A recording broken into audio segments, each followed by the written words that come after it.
Hallo, op heel veel verzoek laat ik deze keer in deze video zien hoe wij internet in onze camper hebben geregeld.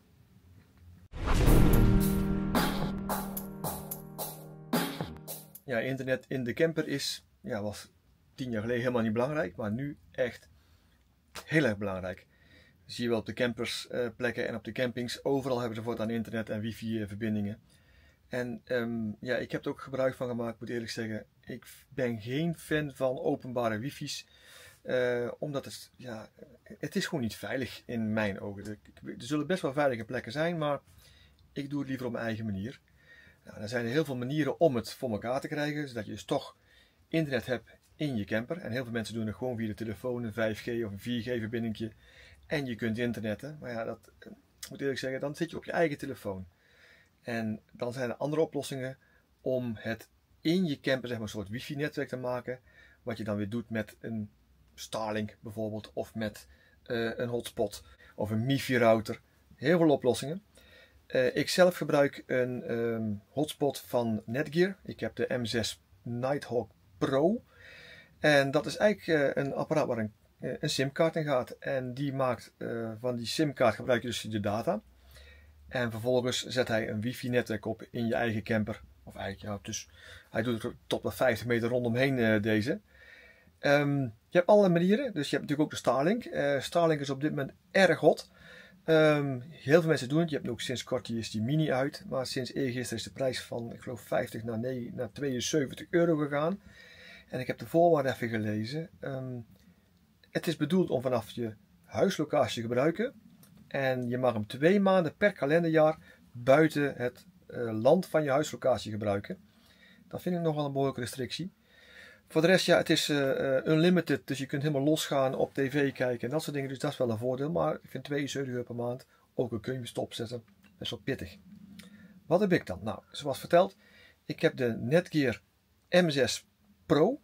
En dat is een heel klein kastje die ook het signaal van buiten via een simkaartje oppikt.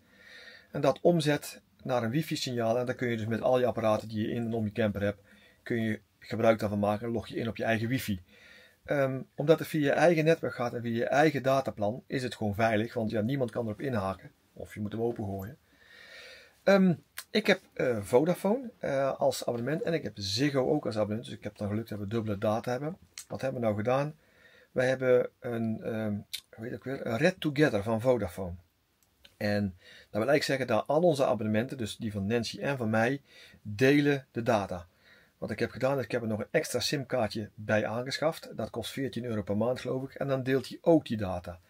En dat simkaartje heb ik nou weer gestopt in de Netgear. Dat is perfect voor Nederland. Want dan heb ik 200 gigabyte verbruik in Nederland. En buiten Nederland heb ik 50 gigabyte. En ik moet eerlijk zeggen, daar jassen wij wel vlug doorheen. Want wij doen best veel. We kijken de tv op. We uploaden onze video's. We zitten veel te communiceren met volgers. En dat hakt allemaal best wel in de data. Daarnaast, ik navigeer ook op de wifi. Dus ook via dat systeem. Dat gaat best wel hard.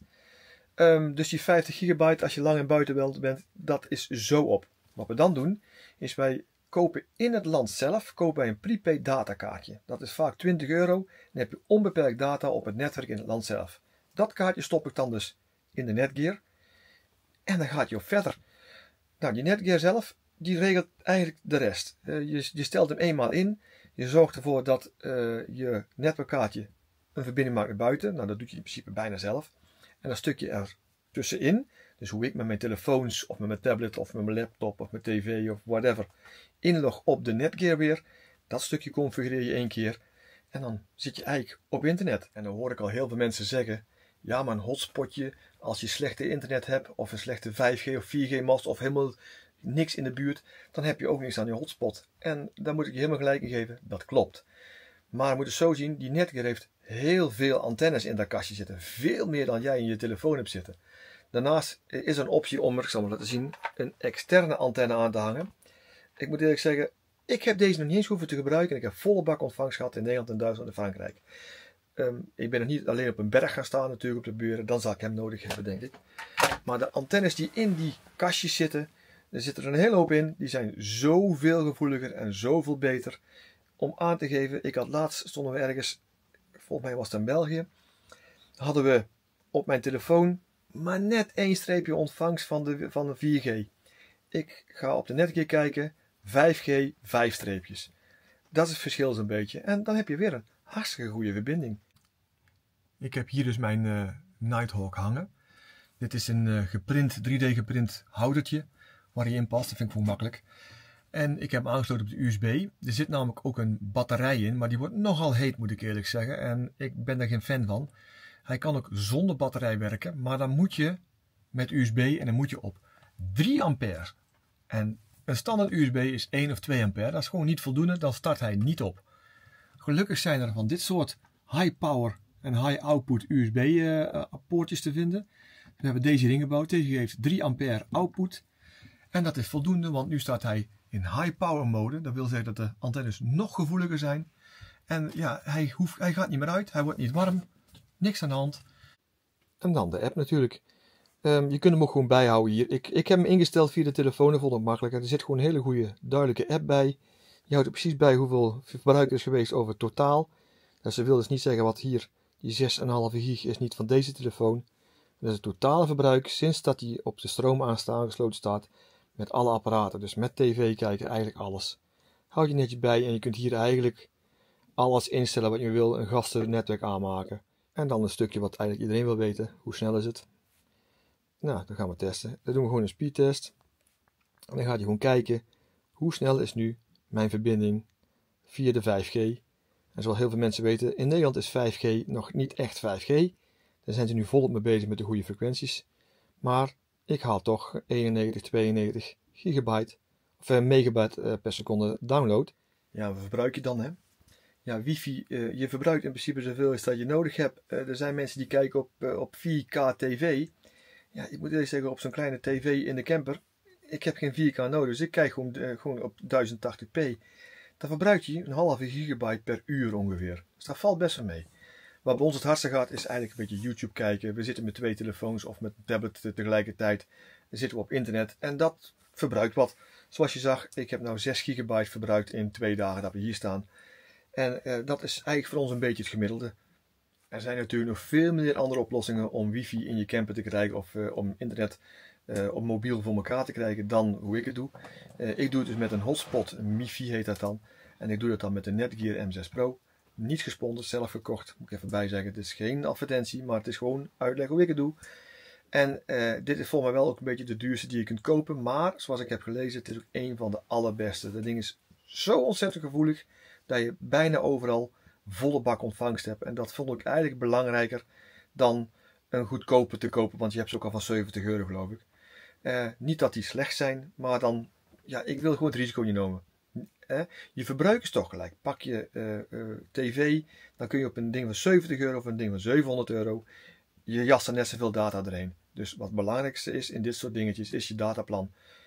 Unlimited, ja ze noemen het allemaal, maar echt unlimited bestaat bijna niet in Nederland. Dus pak iets waar je zoveel mogelijk mee kunt krijgen, met een volle bak ontvangst. En dan ga kijken in de voorbeelden wat ze doen in het buitenland. Zoals ik zei, wij hebben Vodafone, die geven 200 gigabyte aan. Maar in de klein lettertje staat dat in het buitenland maar 50 gigabyte is. Dus doen wij in het buitenland een ander kaartje kopen. Je hebt Ticom, heb ik gehoord, in Spanje. Dat is een kaart die door heel Europa geldig is. Ik heb niet gekocht, ik kost 14 geloof ik per maand. Maar ik vind het te veel gedoe om stop te zetten en aan te zetten. En wij gaan daar te veel voor op en neer. Dan vind ik het een hoop gedoe, maar schijnt ook een goede oplossing te zijn. Zoals ik zei, Starlink is dus met de schotel. Dat is ook een hele goede oplossing.